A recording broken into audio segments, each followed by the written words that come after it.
Hey class, so for my term project I decided to do an organophosphorus pesticide called Parathion. Its scientific name can vary depending on how it's made: methanol for methylparathion and ethanol for ethylparathion. Common names include thion spray, radiotox, and DPP.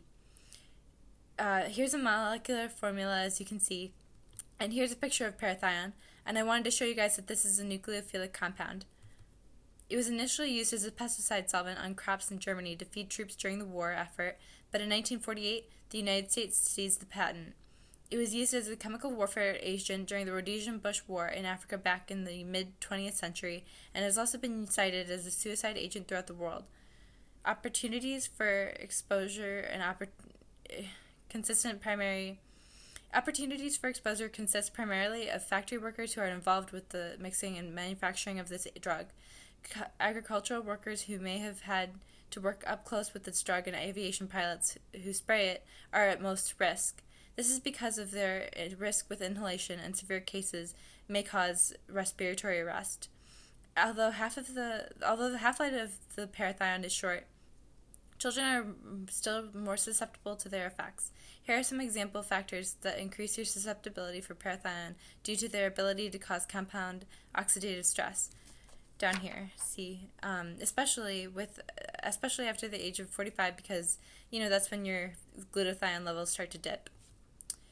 Alright, so here's in the normal body functioning. I'll introduce the main mechanism behind the toxicity of parathion.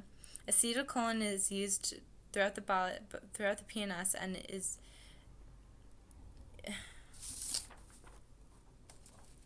So here in the normal body functioning, I'll introduce the main mechanism behind the toxicity of parathion. Acetylcholine is used throughout the peripheral nervous system and at every nerval junction. It determines the proper skeletal movements. So here in the normal functioning of the body, I'll introduce the main mechanism behind the toxicity of parathion. Acetylcholine is used throughout the peripheral nervous system and at every neural junction where there is a muscle.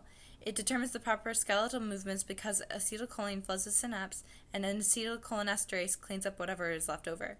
This partnership is disturbed by the parathion's ability to inhibit acetylcholinesterase. Let's look at how. So first, parathion can be ingested, inhaled, or absorbed through the skin. Mainly if it is ingested, the liver will first metabolize parathion down through an oxidizing desulfurization event and is bioactivated to parathion. So first, parathion can be ingested, inhaled, or absorbed through the skin. Mainly if it is ingested, the liver will first metabolize parathion down through an oxidizing desulfurization event and is bioactivated to paraxon. So here the main mechanisms are continued. The thion-sulfur atom bonds covalently with the active site on acetylcholinesterase, leads to the inability of cholinesterase to function, hence cholinesterase inhibitor, can lead to an overstimulation of cholinergic neurons. Sorry about the neurons there.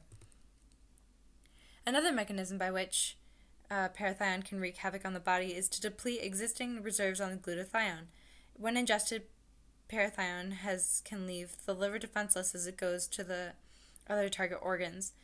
This includes the nervous system, the heart, the eyes, the skin, and the blood. Through oxidative stress, the mitochondria become overwhelmed and you may feel fatigued. Overall, the parathion can leave your immune system in a jeopardizing situation. Your immune system can be really, really low. Here are just some other consequences of parathion. Mainly, if your eyes do come into contact with parathion, this is what happens. People generally touch parathion and then put it in their eyes, which can be very unpleasant. You can have severe nausea, vomiting, and abdominal cramps, diarrhea, salivation. That's due to the acetylcholine, as we learned in class. The headache and the dizziness, fatigue and weakness and exhaustion can be caused by the mitochondrial exhaustion that we just talked about on the last slide with the glutathione. Particularly in the nervous system, it can cause agitation and confusion in the CNS and PNS. The main toxicity event is the muscle fasciculations.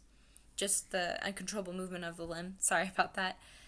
Also, there's chest tightness and cardiac irregularities and the irritation of the skin, and that's when the dermal exposure happens. You can have difficulty breathing and respiratory paralysis, as we earlier mentioned. You can also have seizure, coma, and death in very large amounts. There is no LD50 for the human, as it is still unknown. All right, thanks for listening, and I hope you guys have a good summer.